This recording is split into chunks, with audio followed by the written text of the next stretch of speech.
Hello and welcome. This is Electricity and Magnetism video part 6. Today I'm going to talk about dielectrics.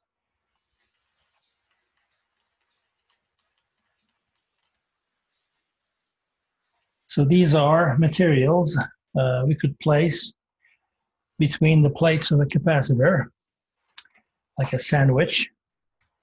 Let's quickly review what we know about parallel plate capacitors so far. So these are the two plates. Now we have charges on each plate, positive and negative. Let's say positive Q on the left-hand side and negative Q on the right-hand side.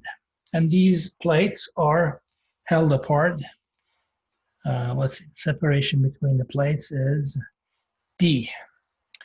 And the surface area of both plates is A. All right.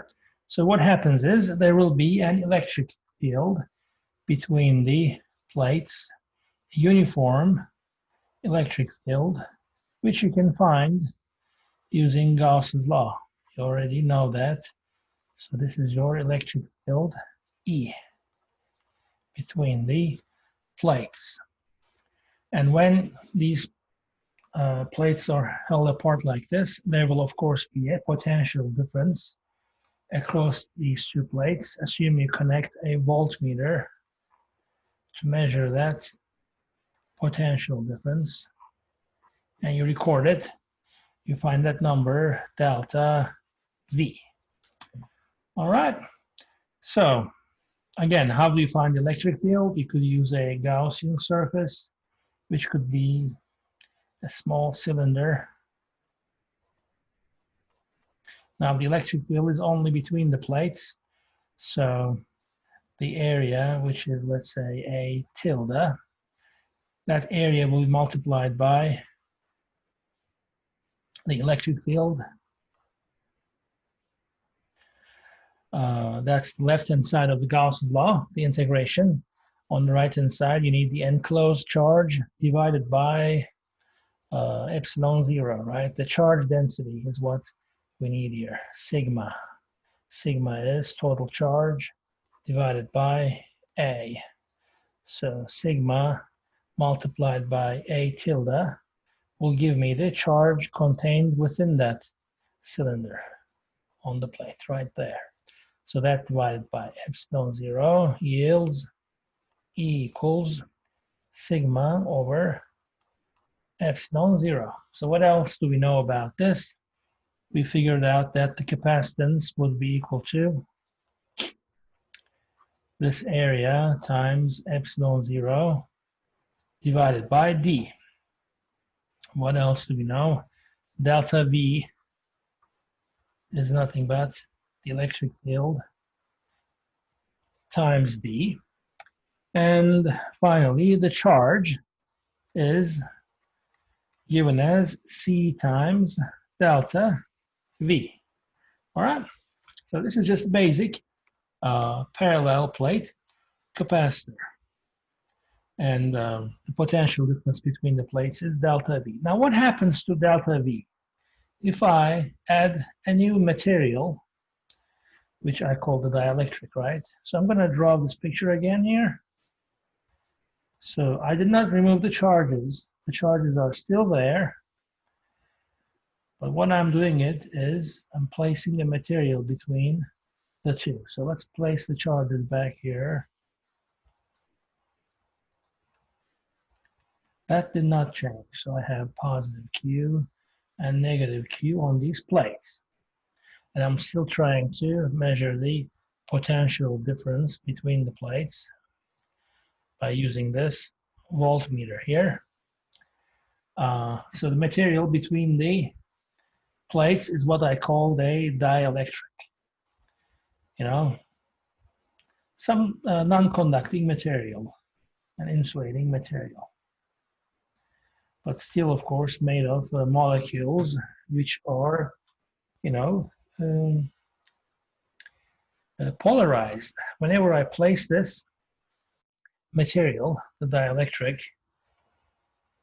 between the plates, the dipoles in that material will be lined up.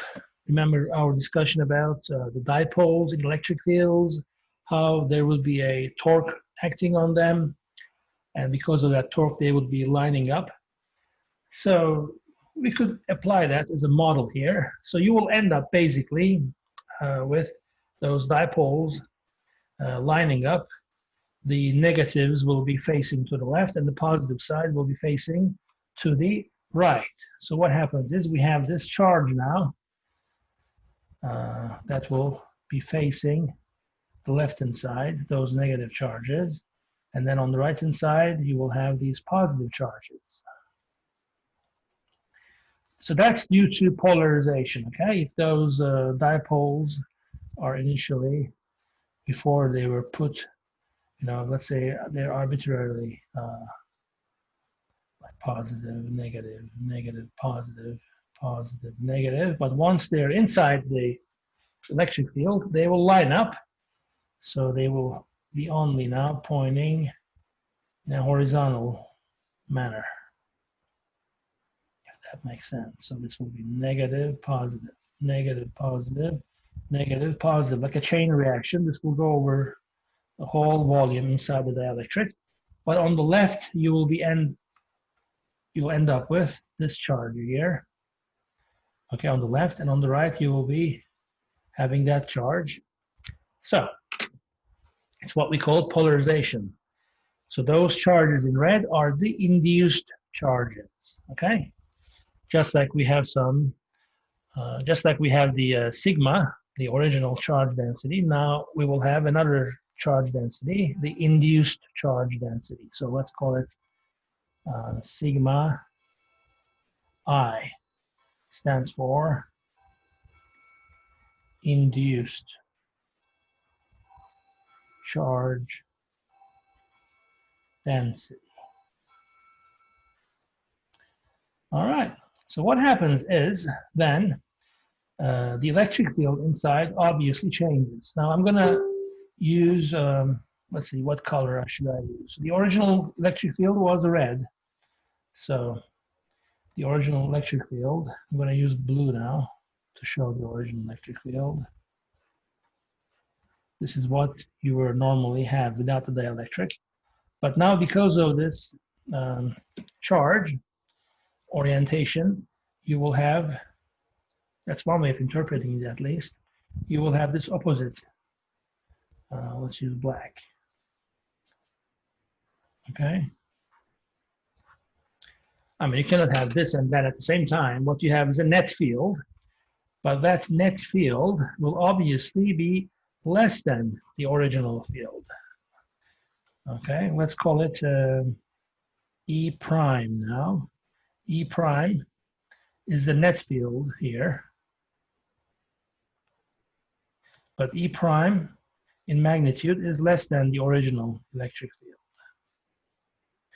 And since the electric field is proportional to the potential difference, the new potential difference that you will measure here, which I'm going to call delta V prime will be also less than the original delta V. Okay? So, like if I could apply the Gauss law again, one more time. Let's say I take a Gaussian surface here, like this, with some arbitrary area, A0, let's say. Now, what changes is the charge enclosed. I have to consider those negative charges as well. So I would write the Gauss's law as this A0 times E prime, right? That's what I'm trying to find, E prime. That will be equal to the charge enclosed. That would be the original sigma, but now I need to subtract the negative charges from that, the induced charges. All right, so that times the area of the Gaussian cylinder will give me the charge enclosed. So divided by epsilon 0. That's what Gauss's law says, and get rid of A zeros. So the new electric field is actually less than the original, right? So it changed. It is now less.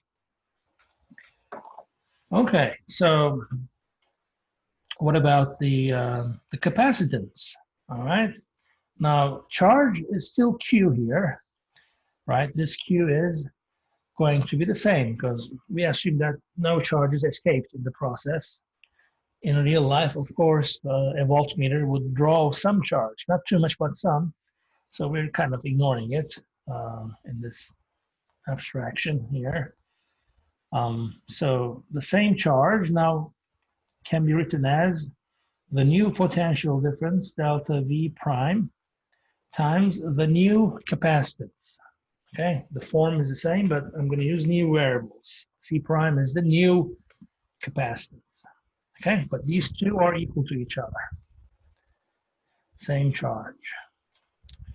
All right. So what happened to C prime then? Like if I rewrite this as, now since C delta V is equal to C prime delta V prime, okay, C prime divided by C will be equal to delta V divided by delta V prime, right? That is a ratio which I'm gonna call the dielectric constant, kappa. Kappa, the Greek letter kappa, looks like a K, but it's called kappa, and this is called the dielectric constant.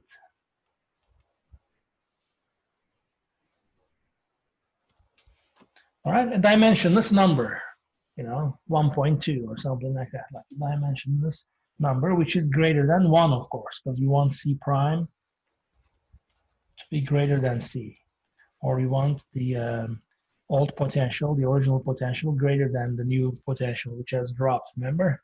So kappa has to be a dimensionless number, which is greater than 1. So there's a direct relationship between that kappa and sigma I, right? So if you check this out here, this is where the sigma is, right?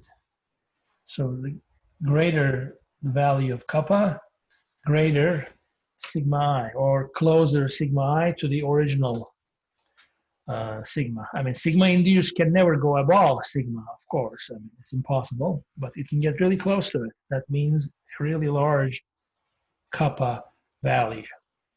Okay, so let's take that. Let's first find what C is equal to. C prime is equal to then. So this was C, right? Oops. This was C. That is A epsilon 0 over D. Now this multiplied by V will give me delta V. So A epsilon 0, or actually let's not go to V. Let's just solve this equation here for C prime. So C prime will be equal to kappa times C, or kappa times A epsilon 0 over D. Okay? Obviously, this putting a dielectric between the plates increases the capacitance. Capacitance has increased. So it has practical applications in electronics. You will almost never find a capacitor without a dielectric in it, except for old radios, where you tune in the radio station by turning a variable plate capacitor. Like you have two plates facing each other, and then you start turning one of them. If you do that, the intersection of the two, the common area that they share, changes, you know. So that corresponds to tuning in your radio. Okay, I don't know how it is done in the modern digital radios. It's a different technology, but that's one of the few cases where you won't find any dielectric material between the plates or between the conductors. Most of the electric capacitors will have dielectrics built in them just to increase the capacitance. Now, what about the sigmas? Let's try to find this now.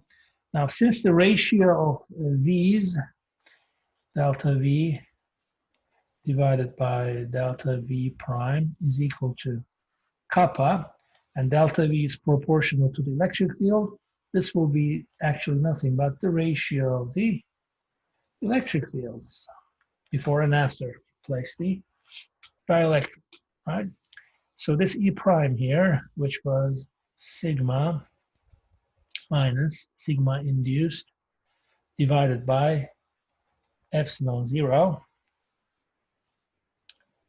is equal to 1 over kappa times E, which is sigma over epsilon 0, right?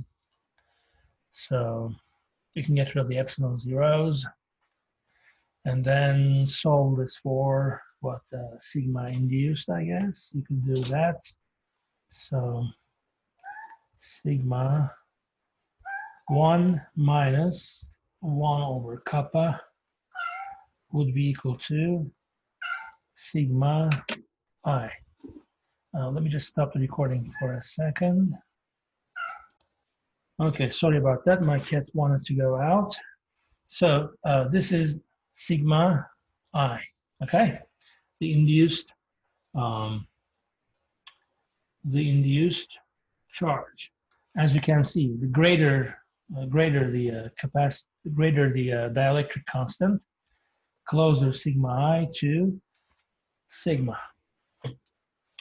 All right, so that's sigma I, the induced current.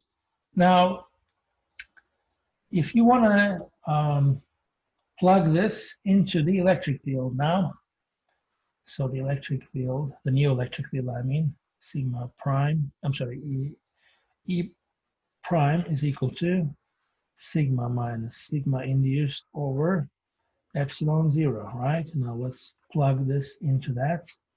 So sigma minus sigma 1 minus 1 over kappa divided by epsilon 0.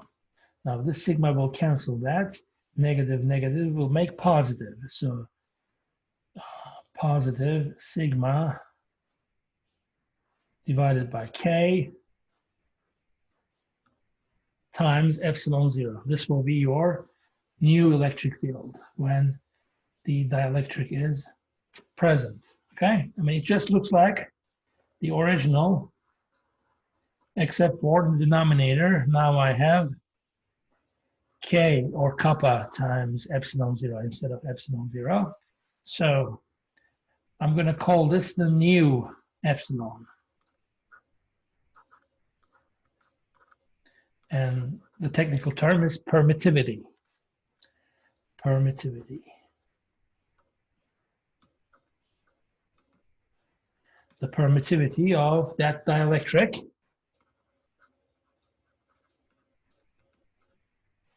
material. Now, what is epsilon 0 then? Well, that's the permittivity of the free space. Okay, because when there's nothing between the plates, that's what you get. 8.85 times 10 to the negative 12. Remember that number?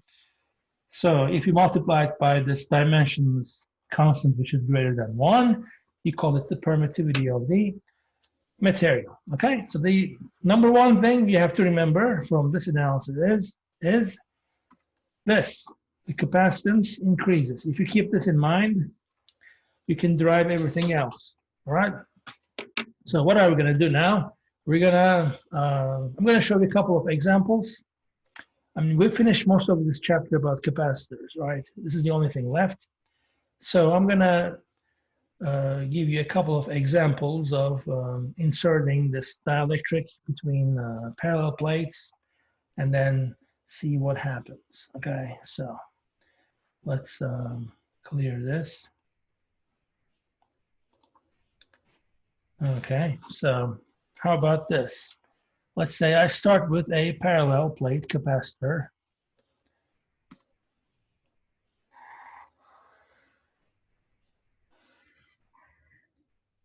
Okay, so this is my original capacitor.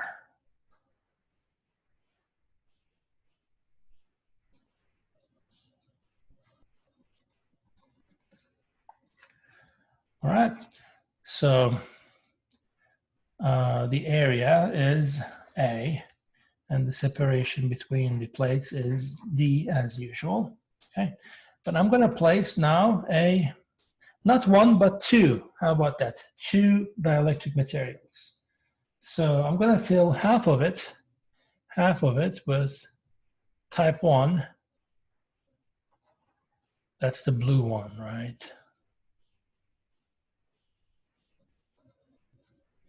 So you see what I'm doing here? I'm just inserting this slab of dielectric material. And the dielectric constant is kappa 1. And the other half, let's use green. I mean, it doesn't have to be half. It could be just the remaining portion, all right? But I already said half of it, so let's stick to it. So this part is then a different type of material with a different constant, kappa 2. All right, so now the areas are A over 2 and A over 2, okay? Question, what is the capacitance? Find C, the capacitance of this capacitor. Okay, so all we know so far is this generic expression here, which goes like C equals kappa times A, some area times epsilon 0 divided by D, right? But now we have two of these, so how do we do that? It's actually really simple. If you think about it, once you charge this, once you start putting your charges, right, like the positive charges on the top and the negative charges on the bottom plate. Now think about it. You can simply add the charges over here on the left to the charges over there on the right? These charges are additive. And in what kind of combination of the capacitors we are allowed to add charges? The parallel, right? So if you think about it, when you have two capacitors connected in parallel and they're held at a certain potential, doesn't matter where you connect it, maybe a battery or something, then the charge on the left, let's say this is positive, positive, positive, positive, and then you have the positive charges here, which is Q2. Okay, but you can add those. This part here will give you the total charge, right? Q total. So what I'm doing though is actually adding the dielectrics now. That's the only thing I'm doing, adding here. So, and then another one over here. So we have a parallel combination of two capacitors, and each one is, let's call it C1 and C2. C1 will be equal to kappa 1 times the area times epsilon 0, but area is A over 2, right? So I'm going to write 2 here divided by D. Similarly, C2 will be kappa 2 A epsilon 0 over 2 divided by D. Therefore, the equivalent capacitance, that is C, the thing I'm looking for, is basically C1 plus C2. All right, so you can factor what these A epsilon 0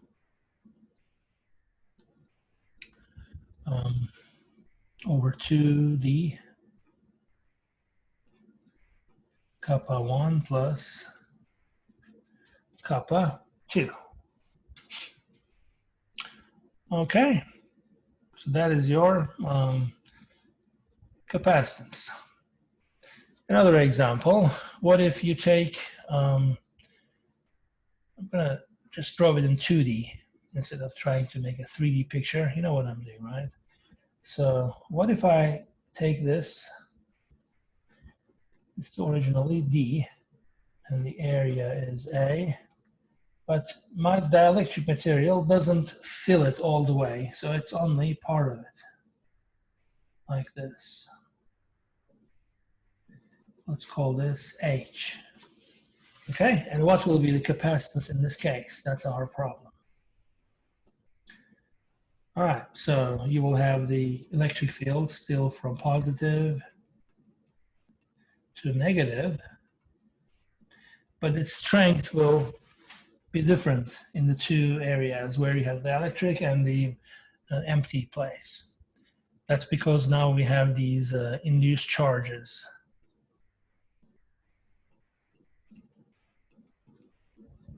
Okay, I'm not interested in what's inside the dielectric, but in this region here, which is of thickness D minus H,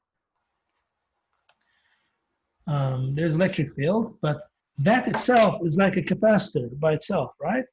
So this is equivalent to a system of two capacitors connected in series.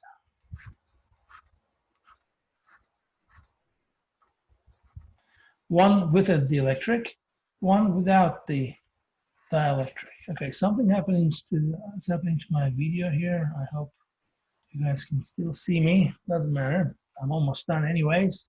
So this is C1 and this is C2. So C1 is this kappa, okay, kappa, dielectric constant, times the area, which is A, times epsilon 0 divided by H, right? And C2, on the other hand, well, it doesn't have the dielectric, so it is just A times epsilon 0 divided by D minus H.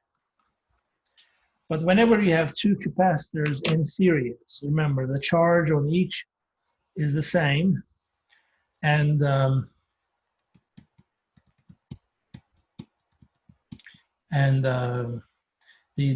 capacitance is found by this formula. 1 over C equivalent is equal to 1 over C1 plus 1 over C2. Okay, so I'm thinking about the statement I just said, the charges will be the same. I'm trying to find a physical reason or a model to show it in the picture there. Now the induced charges don't have to be the same, of course.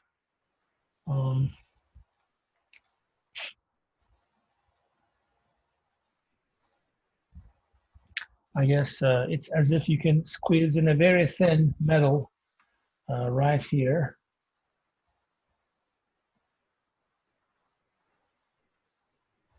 Okay, so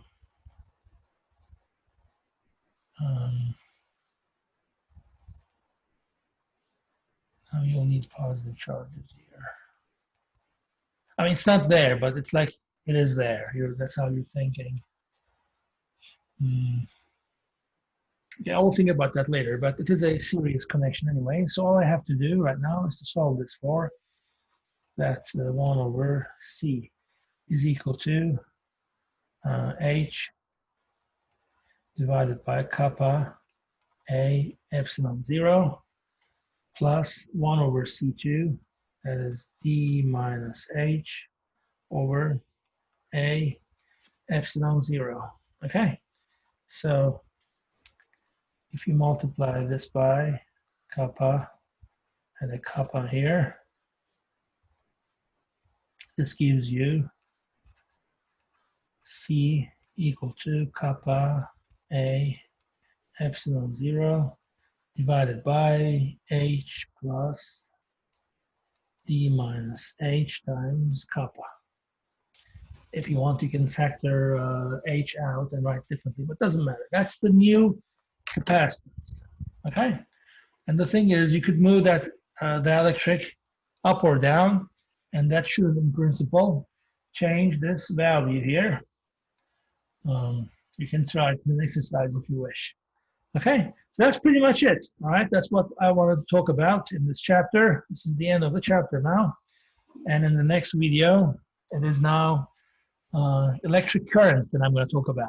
Okay, resistors, electric current, and then we're going to move on to direct current circuits.